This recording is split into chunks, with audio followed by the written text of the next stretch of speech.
Hi అండి, welcome back to my channel. ఈరోజు మీకు ఒక హెల్దీ రెసిపీ చూపిస్తాను ఆకుకూరతోటి. ఇది పూరి, చపాతీ, రోటీ, రైస్లోకి దేనిలోకైనా బాగుంటుందండి. చాలా హెల్దీ కూడా ఇది. ఏం లేదండి, సింపుల్గా చేసుకోవచ్చు దీన్ని. ఒక ప్యాన్ పెట్టి దాంట్లో కొంచెం నూనె వేసుకొని, కొంచెం జీలకర్ర వేసుకొని, అది కొంచెం చిటపట్లాడాక ఉల్లిపాయ పచ్చిమిరపకాయ సన్నగా తరుక్కొని వేసుకోవాలి. అది కూడా కొంచెం లైట్ బ్రౌన్ కలర్ వచ్చిందాక ఫ్రై చేసుకోవాలి. ఇలా కొంచెం వేగిన తర్వాతకి half spoon ginger garlic paste వేసుకుంటే సరిపోతుంది. అది కూడా పచ్చివాసన పోయిందాక ఫ్రై చేసుకోవాలి.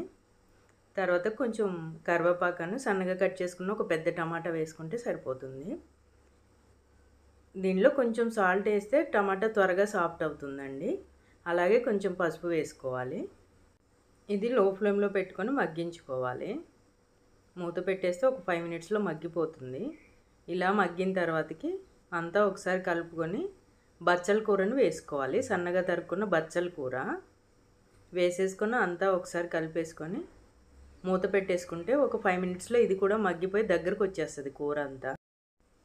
5 మినిట్స్ తర్వాతకి చూస్తే కూర అంతా ఇలా మగ్గిపోయి ఉంటుంది.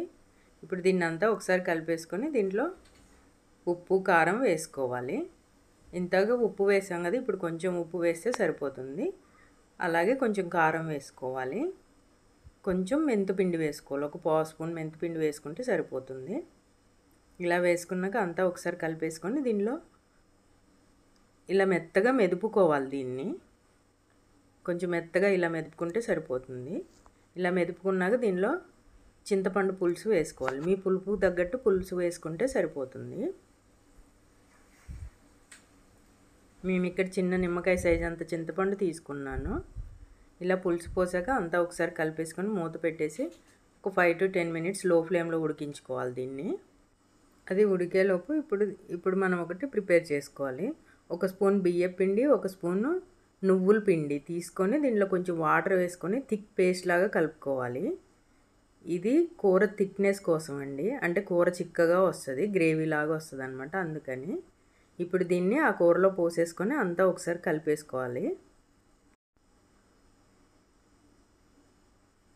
కావాలంటే ఇక్కడ చిన్న బెల్లం ముక్క కూడా వేసుకోవచ్చండి. దీంట్లో నేను వేయలేదు. బెల్లం ముక్క కూడా వేసుకోవచ్చు, అలా కూడా బాగానే ఉంటుంది. ఇప్పుడు అంతా ఒకసారి కలిపేసుకొని ఒక 2 మినిట్స్ లో ఫ్లేమ్లో ఉడకనిచ్చుకొని స్టవ్ ఆఫ్ చేసుకోవడమేనండి. ఇప్పుడు ఈ బచ్చల కూర పులుసుకి తాలింపు వేసుకోవాలండి. ఒక చిన్న ప్యాన్ పెట్టుకొని దాంట్లో కొంచెం నెయ్యి వేసుకొని, నెయ్యి కొంచెం వేడైన తర్వాతకి ఒక హాఫ్ స్పూన్ జీలకర్ర, కచ్చాబచ్చగా దంచిన వెల్లుల్లి, ఒక 2-3 ఎండుమిర్చి వేసుకొని బాగా ఫ్రై చేసుకోవాలి. ఇవి కొంచెం వేగిన తర్వాతకి ఆ బచ్చల కూర పులుసులో వేసేసుకోవడమేనండి. ఇంతేనండి, బచ్చల కూర పులుసు రెడీ. చాలా బాగుంటుంది ఇది. దీన్ని నెయ్యితో కాకుండా నూనెతో కూడా తాలింపు వేసుకోవచ్చండి. నెయ్యితో వేస్తే కొంచెం టేస్ట్ ఎక్కువ వస్తుంది, అందుకని నెయ్యితో వేసాను. ఈ రెసిపీ నచ్చితే ట్రై చేసి చూడండి. ఈ వీడియో నచ్చితే like, share and subscribe to my channel.